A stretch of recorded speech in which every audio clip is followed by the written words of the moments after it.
தமிழருக்கு ஜெனீவா மூலமாக தீர்வு வழங்கக்கூடாது. எதிர்க்கட்சித் தலைவர் சஜித் வலியுறுத்து. போர் வெற்றி கொண்டாட்டத்திற்கு மஹிந்தவுக்கு அழைப்பில்லை.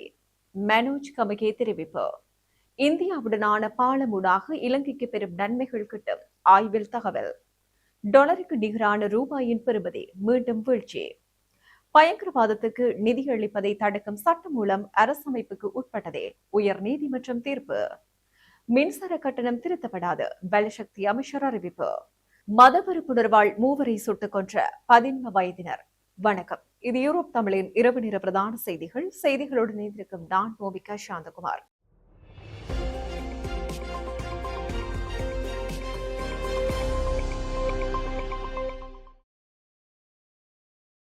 இனி தொடர்பான விரிவான செய்திகள். போரில் பாதிக்கப்பட்டவர்களுக்கு ஜெனீவா மூலமாக தீர்வு வழங்கக்கூடாது என எதிர்க்கட்சித் தலைவர் சஜித் பிரேமதாச பாராளுமன்றத்தில் மே மாதம் 19ஆம் தேதியன்று உரையாடிய போதே அவர் தெரிவித்தார். நாட்டை பயங்கரவாதத்தின் பிடியிலிருந்து காப்பாற்றியமைக்காக முன்னாள் ஜனாதிபதி மஹிந்த ராஜபக்ஷ, முன்னாள் ராணுவ தளபதி பீல்டு மார்ஷல் சரத் பொன்சேகா ஆகியோருக்கு நன்றி செலுத்துகின்றோம். அரசியல் கொள்கைகளில் வேறுபாடுகள் இருந்தாலும் அவர்களுக்குரிய பாராட்டை வழங்க எமது கட்சி தயங்காது. அத்துடன் போரில் உயிரிழந்த சகல படையினருக்கும் அஞ்சலி செலுத்துகின்றோம் என எதிர்க்கட்சித் தலைவர் சஜித் பிரேமதாச தெரிவித்தார். மேலும் போரில் பாதிக்கப்பட்டவர்களுக்கு ஜெனீவா மூலமாக தீர்வு வழங்கக்கூடாது. எமது நாட்டின் பிரச்சினைகளை நாமே தீர்த்துக் கொள்ள வேண்டும். மேலும் உள்ளக பொறிமுறையூடாகவே தீர்வு வழங்கப்பட வேண்டும் என அவர் வலியுறுத்தினார். போர் வெற்றி கொண்டாட்டங்களில் பங்கேற்க முன்னாள் ஜனாதிபதி மஹிந்த ராஜபக்ஷவுக்கு அழைப்பு கிடைக்கவில்லை என தெரிவிக்கப்படுகிறது. 2009 போர் வெற்றியை அரசாங்கம் தேசிய பாதுகாப்பு தினம் என்ற பெயரில் கொண்டாடுகிறது. இதில் பங்கேற்ற மஹிந்தவுக்கு அழைப்பு விடுக்கப்படாதமை குறித்து அவரின் சட்டத்தரணி மனோஜ் கமகே பல கேள்விகளை எழுப்பியுள்ளார். அத்துடன் முன்னாள் ஜனாதிபதி மஹிந்த ராஜபக்ஷவுக்கு ஏற்கனவே அழைப்பு விடுக்கப்பட்டதாக அமைச்சர் உபாலி பன்னிலக்கே வெளியிட்டதாக கூறப்படும் கருத்தையும் மனோஜ் கமகே இதன்போது மறுத்துள்ளார்.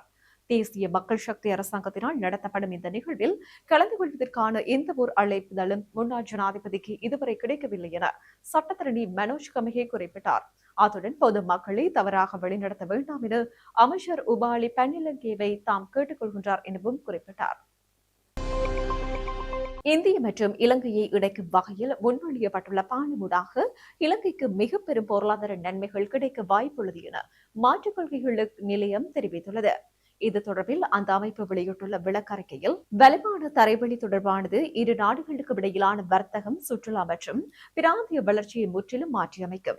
இந்தியாவின் தனுஷ்கோடிக்கும் இலங்கையின் தலைமன்னாருக்கும் இடையில் அமைக்கப்படும் நிலையான சாலை மற்றும் தொடருந்து இணைப்பு பயணம் மற்றும் போக்குவரத்து நேரத்தை கணிசமாக குறைக்கும். தற்போது கப்பல் போக்குவரத்து செயல்முறைகள் மற்றும் துறைமுக தாமதங்கள் காரணமாக கடல் வழியே சரக்குகளை கொண்டு செல்ல 40 முதல் 122 மணித்தியாலங்கள் வரை ஆகின்றது.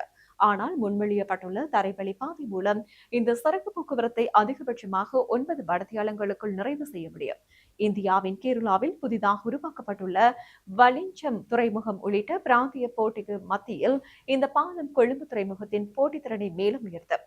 நேரடி தரைவழி தொடர்பானது இலங்கைக்கு வடக்கு, கிழக்கு மற்றும் வடமத்திய மாகாணங்களினுடைய பொருளாதார நடவடிக்கைகளை மாற்றியமைக்கும்.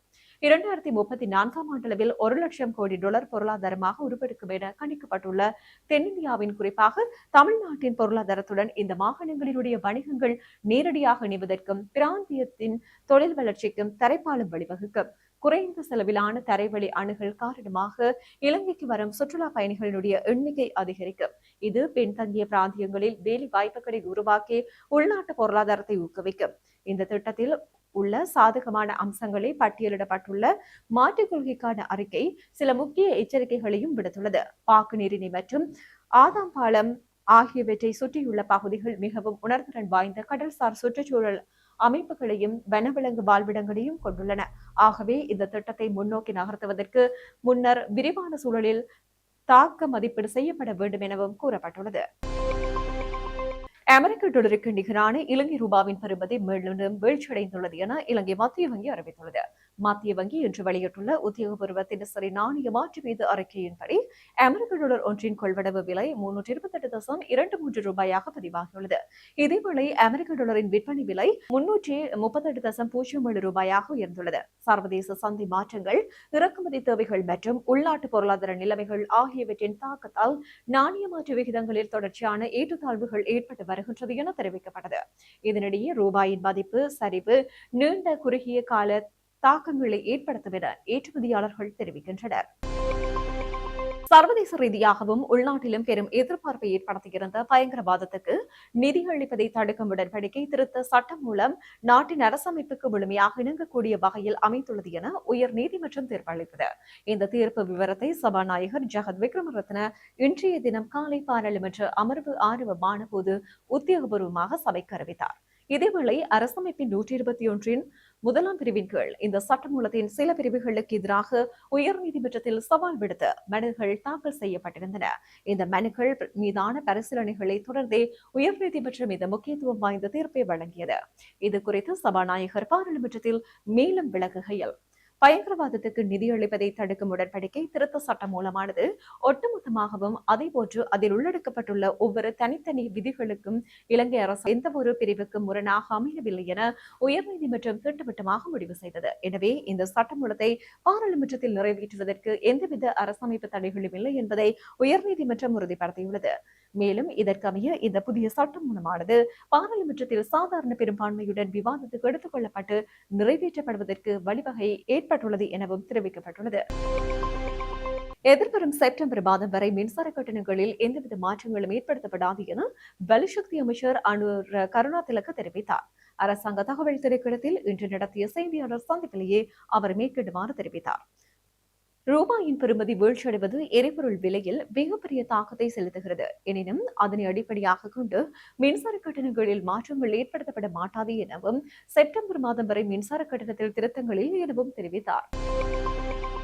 அமெரிக்காவின் கலிபோர்னியாவின் சாண்டியோகோவில் பள்ளிவாசல் ஒன்றில் 15 வயதினர் இருவர் 3 சுட்டுக் கொன்றுவிட்டு தற்கொலை செய்து கொண்டனர் என போலீசார் தெரிவித்தனர். நேற்றைய தினம் மே மாதம் 18ஆம் தேதி இந்த சம்பவம் இடம்பெற்றுள்ளது.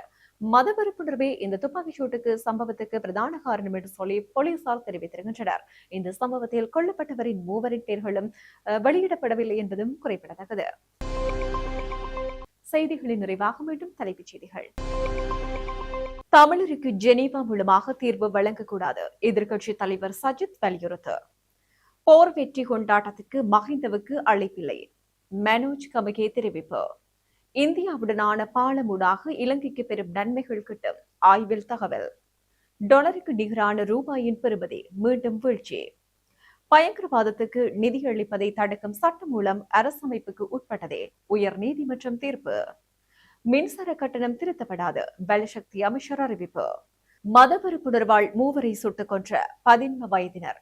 இத்துடன் யூரோப் தமிழின் இரவு நேர பிரதான செய்திகள் நிறைவு பெற்றன. வணக்கம்.